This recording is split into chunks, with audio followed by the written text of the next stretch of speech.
President has given a very clear directive that he would like to look in totality at the Department of Education and believes that the bureaucracy of it should be closed, that we should return education to our states to make sure that the education that our students are getting are the ones that is best for them. It's not one-size-fits-all education policy throughout the country. Governors have taken great strides in implementing school choice, making sure that schools have the funding that they need. That's something that might sound good to someone who has no idea how the education system works. First off, the one-size-fits-all curriculum that she mentioned doesn't exist. The federal government does not set curriculum. State and local governments do. Second, she wants to return education to the states. Okay, well, state and local governments already fund 90% of education, and it's a reason why a lot of schools are failing. State and local governments have pursued tax cuts for the wealthy, which deprives funding from schools. The Center for Budget Policy and Priorities recently reported on 26 states that were cutting personal income taxes, corporate taxes, and property taxes, estimated to cost $126 billion over the next 10 years. The report states, quote, "The tax cuts, most of which are both permanent and tilted toward wealthy households and corporations, will weaken state revenues by large and growing amounts over time, limiting these states' ability to maintain support for schools and other vital public services." Schools simply do not have enough money, which gets us to the third point. McMahon touted governors implementing school choice programs. These are initiatives in which money that is supposed to go to public schools is instead given to parents to send their kids to more expensive, for-profit, private schools.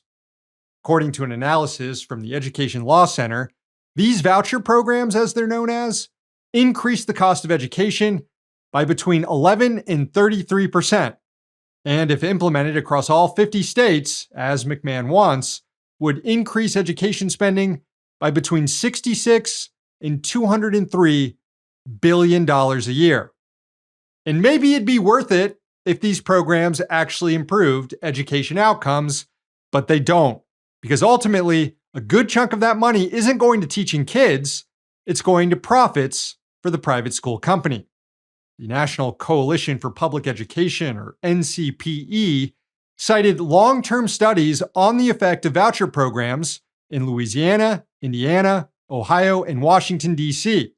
And what was discovered was that voucher programs had a devastating impact on children's learning, an impact even worse in some cases than natural disasters can have.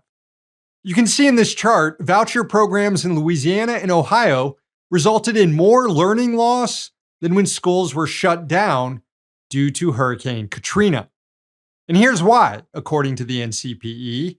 Quote, "Voucher programs mostly fund failing, low-quality private schools that pop up and eventually close. These subpar schools are propped up by taxpayer-funded voucher programs that allow them to continue operating for years despite providing a poor educational experience, such as teachers lacking certification, questionable curricula, and crumbling facilities. With little to no quality controls and high turnover and instability, students' performance suffers." But hey, a lot of CEOs will make a lot of money off it though, and that's the whole point. The Department of Education plays a crucial role not in dictating curriculum, but in providing support and protection to groups of students that were historically denied education or discriminated against in schools before the department existed. For example, Title I provides $18 billion in funding to schools in disadvantaged areas where tax revenues aren't enough to keep schools open and hire teachers. And the Individuals with Disabilities Education Act, or IDEA, funnels $15 billion to help educate students with disabilities. As part of the plan to eliminate the department, McMahon proposed moving IDEA to the Department of Health and Human Services. Take a look. What department do you suggest would then administer that funding? Which funding? The special education funding. Special education, I think it could very well go back to HHS, where it started. All right, so I just want to be clear, you're going to put special education in the hands of Robert F. Kennedy Jr. Yeah, the guy who's devoted his life to lying about autism should be in charge of education funding for students with disabilities. The Department of Education also has an Office of Civil Rights that investigates and takes action against discrimination in schools. McMahon proposed moving that office to the Department of Justice instead. Then she said that private schools, again, the sorts of institutions she wants to see play a greater role in the education system, should be allowed to discriminate based on race, gender, disability, however they see fit. Even perhaps private schools that receive federal funding through those voucher programs. So private schools should not be able to turn away a student with a disability or a student based on their religion or their ethnicity or race. Well, private schools aren't taking federal dollars. But I'm saying, so they have the ability to say that if they do not believe that they receive them. Well, if they believe that they cannot best serve that student and they're not taking federal dollars, then they have the right not to accept that student. But I'm speaking specifically when we talk about, there's a lot of conversation about vouchers. If private schools take federal dollars, can they turn away a child based on a disability or religion or race? Well, I think that there are also some public schools who are saying that they don't have the... Really just a yes or no? No, it's not. It really isn't. McMahon refusing to prohibit discrimination even for schools that receive public money is great news for private school CEOs who don't want to pay additional costs to educate kids with disabilities. They can just deny those kids now. McMahon kept up the kayfabe under questioning from Christian nationalist Senator Josh Hawley, who tried to make the argument that the problem with education in the U.S. is, well, insert whatever right-wing culture war grievance you want. Take a look.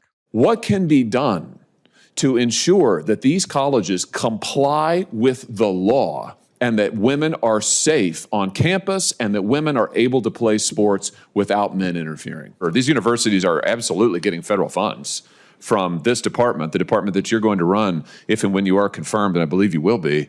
Will you investigate those universities and give them an ultimatum? Either they need to comply with the law, they need to follow the law of Title IX, they need to follow the rules issued by this administration, your department, or no federal funding. I mean, will you make sure that the law is enforced? Yes, we will make sure the law is enforced. Will you make sure that Jewish Americans are safe on our campuses, for heaven's sake, and these crazy students who are committing crimes, breaking windows, smashing into buildings, trapping Jewish students in libraries? Will you make sure that this stops on our college campuses that are getting all of this federal tax money? Absolutely, or face defunding of their monies. Will you see that those students, that their visas are revoked and they are sent home and they're not allowed to stay on our campuses under cover of our laws, committing crimes and threatening our own students? Will you return some common sense to our campuses in this way? Yes. Ha! Well, I guess she found a role for the Department of Education after all, enforcing discrimination against trans people and attacking the free speech rights of college students, including deporting them for pro-Palestinian activism. Suddenly, McMahon envisions a very muscular Department of Education implementing right-wing culture in schools. Guess we're not going to give that job to Robert F. Kennedy or the Department of Justice. Several other Republicans on the panel picked up on Josh Hawley's line of questioning, urging McMahon to protect kids from so-called predators in school.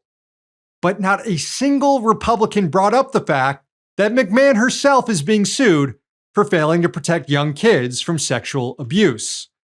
This is the Ring Boys scandal, in which a former WWE employee named Mel Phillips recruited young boys to help set up the wrestling shows and then sexually abused them in all sorts of disturbing ways for years.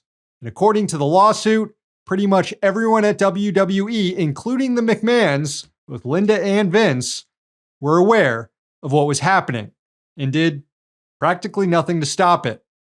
I'm going to read directly from the lawsuit here. Quote, "The WWE and McMahons knew about Phillips' sexual abuse of ring boys, but did not take any measures to prevent it or to protect the young boys. Instead, for years, they knowingly allowed Phillips to use the allure and stature of being associated with the WWE to lure, recruit, groom, and sexually abuse numerous underage boys.